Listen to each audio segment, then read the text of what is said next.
এখান থেকে মিছিল নিয়ে নগর ভবনে যাব, এবং ওইখানে নগর ভবনে দিয়ে আমাদের এই মিছিল শেষ হবে আজকের মতো। আপনাদের যারা পিএম আছে, এমআইএস ফাইন্যান্স, আপনারা আমাদের সাথে নগর ভবনের 6 তলায় যাবেন।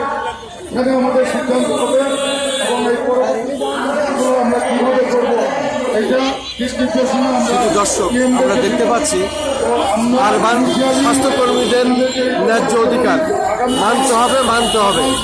আরবান পরিবার তারা জাতীয় প্রেস ক্লাবের সামনে তারা তাদের অবস্থান ধরে রেখেছেন এবং ধারাবাহিকভাবে তারা কাজ করছেন।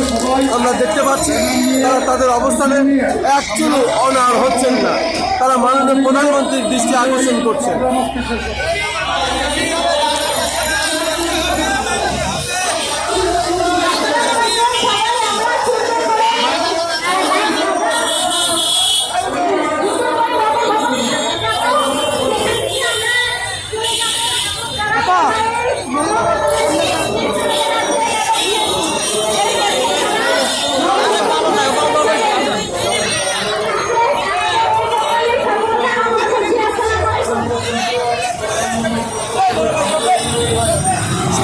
সামনে থাকবেন মিছিলের সামনে থাকবেন।